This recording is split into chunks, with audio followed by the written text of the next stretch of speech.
Welcome to என்னுடைய சமையல். நாம் இன்றைக்கு சீனி கிழங்க வச்சு நம்ம சேமக்கிழங்க வச்சு, அதாவது சேப்பங்கிழங்குன்னு சொல்லுவாங்க, நாங்கள் சேமங்கிழங்குன்னு சொல்லுவோம். நம்ம சேமங்கிழங்கையும் வச்சு நம்ம ஒரு நல்ல ஒரு டிஷ் செய்ய போகிறோம். டேஸ்டியாக ஈஸியாக செய்ய போகிறோம். இப்போ இதை நம்ம நல்லா கழுவி எடுத்துகிட்டு வந்துவிடும். இந்த மாதிரி நல்லா கழுவி எடுத்துக்கோங்க.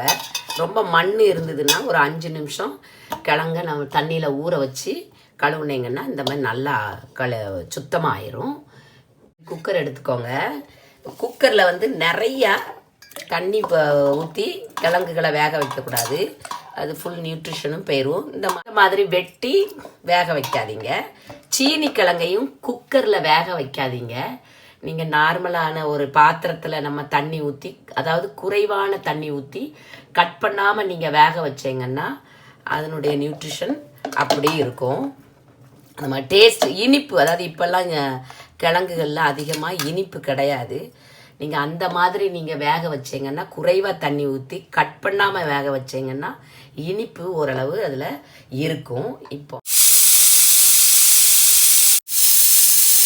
இப்போ நான் ஒரு 3 விசில் வச்சு எடுத்துருக்கிறேன்.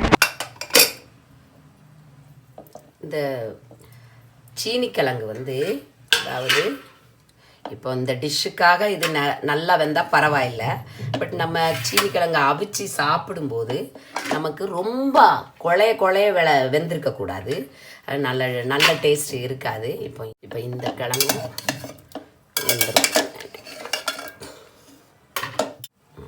இந்த மாதிரி வெந்திருக்கணும். இது லைட்டாக ஹார்டாக இருக்குது, பரவாயில்ல, அது மேஷ் ஆயிரும். இப்போ எல்லாம் எடுத்துக்கணும். இப்போ இது நல்லா ஆவி போன, அதாவது சூடு போன உடனே நம்ம இதை உரிக்கலாம். இப்போ இந்த சீனி கிழங்கு எப்படி வேக வச்சுருக்கோம் பாருங்க. இந்த மாதிரி வெந்திருக்கணும். இந்த மாதிரி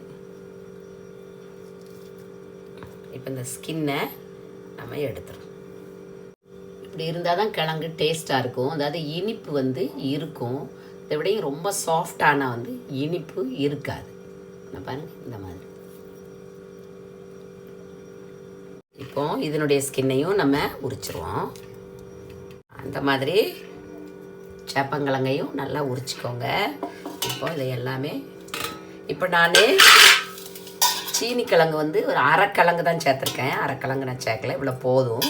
இப்போ இதை நல்லா இப்படி பிசைஞ்சிக்கோங்க, மேஷ் பண்ணிக்கோங்க. நான் ஒரு ஸ்லைஸ் பிரெட் எடுத்துருக்கிறேன். இந்த மாதிரி பிரெட் இருந்தாலும் பரவாயில்லை. இப்போ இதை லைட்டாக நீங்கள் தண்ணியில் கொஞ்சமாக தண்ணி ஊற்றி இதில் கொஞ்சம் ஊற வச்சுக்கோங்க ஒரு 2 நிமிஷத்துக்கு. ரொம்ப தண்ணி ஊற்றாதீங்க. நீங்கள் ப்ரெட்டு போடாட்டாலும் பரவாயில்ல, டேஸ்ட்டு நல்லாவே இருக்கும். இப்போது கொஞ்சம் மேஷரை வச்சு நம்ம மேஷ் பண்ணிக்கணும். இந்த மாதிரி இந்த சீனி கிழங்கையும் இதையும் மிக்ஸாக நீங்கள், நான் இப்போ உங்களுக்கு வடை மாதிரி நான் செய்ய போகிறேன், கட்லட் மாதிரி. ரெண்டும் மிக்ஸாக செய்யும்போது இது ஒரு நல்ல ஒரு டேஸ்ட் கொடுக்கும். இதில் இப்போ இந்த பிரெட் ஸ்லைஸ் நல்லா தண்ணியை பிழிஞ்சு விட்டுட்டு அதோட கிழங்கோட சேர்த்துக்கோங்க. தண்ணியை அதோட சேர்க்கக்கூடாது. இந்த பிரெட்டு சேர்க்குறது மொறுமொறுப்பை கொடுக்கும். தேவையான அளவு உப்பு சேர்த்துக்கோங்க, அதிகமாக போட்டுறாதீங்க. தேவையான அளவு மிளகாத்தூள், என்னுடையது காரம் குறைவாக உள்ளது. மஞ்சள் தூள், கொஞ்சமாக மாங்காய் பவுடர்.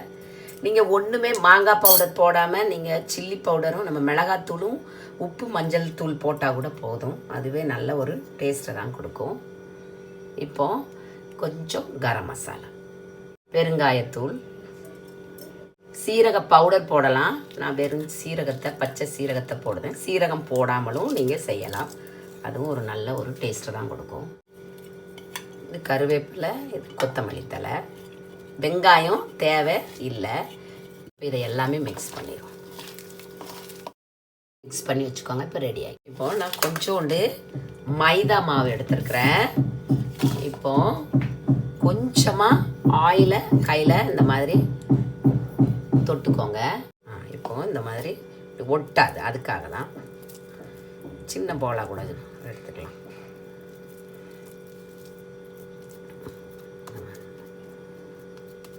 ரொம்ப அதாவது திக்காக வைக்க வேண்டாம், கொஞ்சம் மெல்லிஸாக வச்சுக்கோங்க. வச்சுட்டு கொஞ்சம் மைதாவில் இந்த மாதிரி மைதாவில் பெரட்டி எடுத்து ரெடி பண்ணி வச்சுக்கணும். இந்த மாதிரி தட்டி ரெடி பண்ணி வச்சுக்கோங்க. இங்கே பாருங்கள், இவ்வளோ செய்திருக்கிறேன், இன்னும் இருக்குது. இந்த மாதிரி தவா வச்சுக்கிட்டா போதும். ரொம்பலாம் எண்ணெய் ஊற்றணுங்கிற அவசியம் கிடையாது. எண்ணெய் சுட்ட உடனே தீயை வந்து குறைவாக வச்சுக்கோங்க. இந்த மாதிரி தட்டி வச்சுக்கோங்க. ஒன்று ஒன்றா போட்டு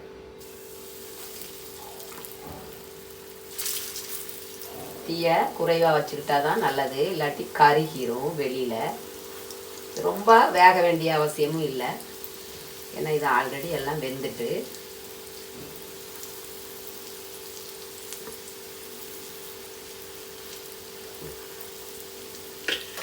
இப்போ இது வேகட்டும். பாருங்கள், இந்த மாதிரி லைட்டாக ப்ரௌன் ஆன உடனே நம்ம இதை விரட்டி போட்டுருவோம். சாஃப்டாக தான் இருக்கும். இன்னொன்று வெளியில் நல்லா கிறிஸ்பாக இருக்கும், இல்லை சாஃப்டாக இருக்கும். நீங்கள் எண்ணெயை இன்னும் கூட குறைவாக நீங்கள் ஊற்றிக்கிடலாம். மாதிரி நம்ம எல்லாமே பரட்டி போட்டுக்கணும். கட்லெட் ரெடி ஆகிட்டு வடை இந்த மாதிரி இருந்தால் போதும். இப்போ இது ரொம்ப டேஸ்ட்டாக இருக்கும். நல்லா வெளியிலேருந்து மொறு மொறுன்னு உள்ளேருந்து நல்லா சாஃப்டாக இருக்கும். இப்போ இது ரெடி ஆகிட்டு நம்ம எடுத்துருவோம். நீங்கள் வெறும் இந்த குழந்தைங்க ஸ்கூல் போயிட்டு வந்தோடனே இந்த மாதிரி லைட்டாக கொஞ்சோண்டு கெச்சப் வச்சு கூட நீங்கள் குழந்தைங்களுக்கு சர்வ் பண்ணலாம். ரசம் சாதம், தயிர் சாதம், சாம்பார் சாதம் இதோட சர்வ் பண்ணலாம். ரொம்ப அருமையாக ரெடி ஆகிட்டு. நான் கொஞ்சம் கட்லெட் வந்து குழந்தைங்களுக்கு சாப்பிட்றதுக்கு கொடுத்துட்டேன் ஆல்ரெடி. இப்போ இவ்வளவு இருக்குது பாருங்கள். எப்படி நல்லா மொறு மொறுன்னு இருக்கும், உள்ளே சாஃப்டாக இருக்கும். ரொம்ப பிடிக்கும் குழந்தைங்களுக்கும். வெறும் சீனிக்கிழங்குலையும் நீங்கள் செய்து கொடுக்கலாம், வெறும் சேமங்கிழங்குலையும் செய்து கொடுக்கலாம். ப்ரெட் போட்டாலும் பரவாயில்ல, போடாட்டாலும் பரவாயில்ல, இதே டேஸ்ட் உங்களுக்கு கிடைக்கும். இப்போ இது வரைக்கும் பார்த்ததுக்கு ரொம்ப ரொம்ப நன்றி. ப்ளீஸ் சப்ஸ்கிரைப் பண்ணுங்கள். தேங்க்யூ ஸோ மச் ஃபார் வாட்சிங். தேங்க்யூ.